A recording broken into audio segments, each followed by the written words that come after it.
సంతోషమే ప్రతి క్షణము ఇక సంతోషం ప్రతి క్షణం మానిపల్లి జ్యువెలర్స్. కోట్లు పెడితే 1000 కోట్లు తీసుకోవాలా? ఇది కదా ఆలోచన. Social binding, this is my society అని ఎవడు అనుకుంటున్నాడు చెప్పు? నేను ఈ సొసైటీకి దూరం.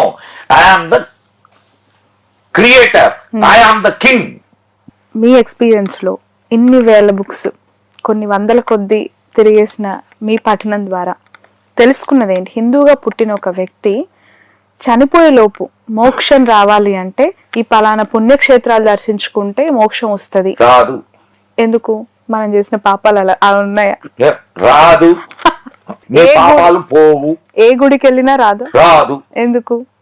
గుడికి వెళ్ళినంత మాత్రాన మోక్షం వచ్చే పని అయితే గుడికి వెళ్ళిన వాళ్ళందరికీ మోక్షం రావాలా?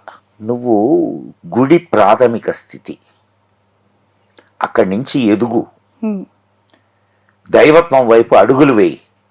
అసలు దేవుడు ఎవరు, ఎట్లా ఆరాధించాలా, ఆయనలో కలవాలి అని అంటే నువ్వేం చేయాలా?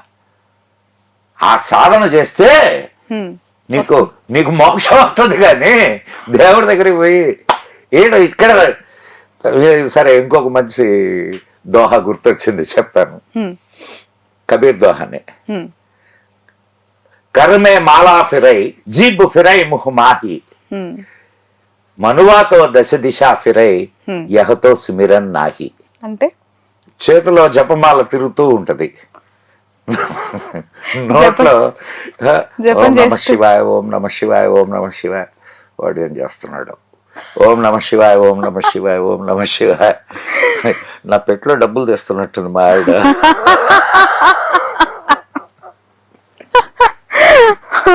ఎంతో సుమిరన్ నాకి. అది స్మరణ ఎందుకు అవుద్ది? చెప్తాం శివుడి మీద, భక్తి చెప్పుల మీద అని.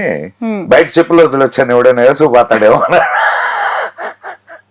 దేవాలయాలు ఆధ్యాత్మిక కేంద్రాలే, కానీ అక్కడికి పోయి దండం పెట్టినంత మాత్రాన నీకు మోక్షం వస్తుంది, ఆధ్యాత్మికత వస్తుంది అంటే ఉత్తమాట. రైట్. మీరు కర్మ సిద్ధాంతాన్ని నమ్ముతారా? ఖచ్చితంగా నమ్ముతాను. నిజంగానే పాపాలు వెంటాడుతాయా? సరేనమ్మా, నేను ఒక ప్రశ్న వేస్తాను. నువ్వు వేసిన ప్రశ్నకి ప్రశ్న ఇది. ఒక మంచి సంపన్న కుటుంబంలో పుట్టింది,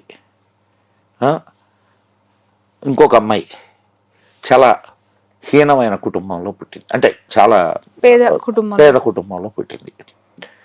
శ్రావణి చాలా అందంగా ఉంది, ఇంకొక అమ్మాయి చాలా కురూపిగా ఉంది. శ్రావణికి అన్ని అవయవాలన్నీ సరిగ్గా ఉన్నాయి, ఇంకొక అమ్మాయికి అవయవాలు ఏవి సరిగ్గా లేవు. ఎందుకు జరిగింది ఈ సృష్టిలో తేడా? ఎందుకు జరిగింది? దీనికి ఏం రీజన్ చెప్తావు? నువ్వు ఇంత గొప్పగా ఉండడానికి కారణం ఏమిటి? అంత దీన పరిస్థితుల్లో వాళ్ళు ఉండడానికి కారణం ఏమిటి? ఎక్కడ ఏదో ఒకటి ఉండాలిగా, కార్యకారణ సంబంధం. అవునా కాదమ్మా? దీనికి కారణం ఏదో ఉండాలా. నువ్వు ఇలా ఉండడానికి కారణం ఏదో ఉండాలా. ఫైనాన్షియల్ థింగ్ కారణం కాదంటారా? సరే, ఫైనాన్షియల్ థింగ్ అనుకుందాం. కోట్లు ఉన్నటువంటి వాళ్ళు లేరా? ఉన్నారా లేరా? ఉన్నారు. ఆర్థికమైనటువంటి విధానం అక్కడ ఎందుకు లేదు? అక్కడ ఎందుకు అప్లై కావాలా? సరే, నువ్వు సరే డబ్బులు ఆర్థికం అని అన్నావు. అంగవైకల్యానికి ఆర్థికానికి సంబంధం ఏంది? అవునా కాదా? ఇప్పుడు నువ్వు అన్ని అవయవాలు సరిగ్గా పుట్టివి, ఇంకొక బిడ్డ కొన్ని అవయవ లోపాలతో పుట్టుండే. దీనికి కారణం ఏమిటంటావు? ఎస్, ఇంకొకటి అనుకుందాం. కర్మ సిద్ధాంతాన్ని అంత లోతుగా పోయి ఆలోచించడం కంటే చాలా సులభంగా మనం మాట్లాడుకుందాం. నువ్వు ఒక మంచి చేస్తే నీకు ఒక మంచి జరుగుద్ది, నువ్వు ఒక చెడు చేస్తే నీకు చెడు జరుగుద్ది. Is it clear? As simple as such. Ball నువ్వు గోడ కొడితే అది వెనక తిరిగి వస్తుంది, నువ్వు ఏది ఇస్తే నీకు అదే వస్తుంది. నువ్వు if you do good you get good, you do bad. నేను చాలా సింపుల్ గా చెప్పా. మన గత జన్మలో లేదు అని అంటే మన జనరేషన్స్ గతంలో చేసినవన్నీ కూడా ఈ జనరేషన్స్ వాళ్ళు బేర్ చేస్తున్నారు, వెంటాడుతుంది అనేవి నమ్మాలంటారు. లేకపోతే నేను ఇందాక చెప్పినటువంటి కారణాలన్నిటికీ ఆన్సర్ చెప్పు. ఒక ఐఏఎస్ ఆఫీసర్ ఉన్నాడు, వాడికంటే అద్భుతమైన తెలివి గలవాడు, ప్యూన్గా పనిచేస్తుంటాడు. వీడికి ఉన్నదేంది, వాడికి లేనిదేంది? లక్. ఎట్టొస్తుంది అది? ఈ లక్ ఏంది మళ్ళా? ఇక్కడ చాలా అంటే కర్మలు పోయి కర్మ నుంచి మళ్ళా లక్కకు మారు. మీరు కంపేర్ చేసిన థింగ్ లో అతను ఐఏఎస్, అక్కడ చదువుకు కొలబద్దలు చాలా ఉన్నాయి మన దేశంలో. క్యాస్ట్ ఉంది, రిజర్వేషన్స్ ఉన్నాయి, చాలా ఉన్నాయి. అవన్నీ పోనీ వీడు కూడా క్యాస్ట్ రిజర్వేషన్ వాటిలో పుట్టొచ్చుగా, ఇంత తెలియగలవాడ. ఇది తెగేది కాదులేదు. చర్చ అనంతం అర్థమైందా? నేను ఎక్కడ మాట్లాడుతున్నానో అర్థమైందా నీకు? సో నువ్వు చేసిన కర్మే నిన్ను ఉంచుతుంది. నువ్వు సత్కర్మలు చేస్తే మంచి జన్మని తీసుకుంటావు. పునర్జన్మ ఉన్నది అని నమ్మితే, number 1 first let me be. సత్కర్మలు చేయకపోతే 84 లక్షల జీవరాశుల్లో ఏదో ఒక జీవరాశిగా పుట్టచ్చు కూడా. ఈరోజు ఉదయం ఒక వార్త చదివా. ఒక స్కూల్ స్టూడెంట్ చనిపోయిన తర్వాత తన జన్మ ఎలా ఉంటుందో తెలుసుకోవటానికి తనని తాను కత్తితో పొడుచుకొని అనిపోయింది. School student. నీకు చావుకి తెలుసా? నీకు పెద్దవాళ్ళు చెప్తుంటారు, నిందలేందే బొందిపోదు అని. విన్నావా ఎప్పుడైనా ఈ సామెత? కొంచెం రేర్గా. నిందలేందే బొందిపోదు అంటే చావు అనేది అల్టిమేట్ జరిగింది. కానీ ఇప్పుడు నువ్వేం చెప్పావు కాజు దానికి? ఆయన క్యాన్సర్తో చచ్చాడు, ఈయన టీబీతో చచ్చాడు, ఆయన యాక్సిడెంట్లో చచ్చాడు, ఈయన గుండాగి చచ్చాడు, ఆయన ముసలితనంతో చచ్చాడు అనే చెప్తారు తప్ప చచ్చాడు అని మాత్రం అనరు. చావు అనేది జరిగింది, ఒక రీజన్ దానికి అంతే. రైట్. ఎన్నేళ్ళ బిడ్డ నువ్వు చెప్పింది? జస్ట్ 8th స్టాండర్డ్ అనుకో. 8th స్టాండర్డ్ బిడ్డకి అసలు చస్తే ఏం జరుగుద్ది అనే ఆలోచన ఎందుకు వచ్చింది?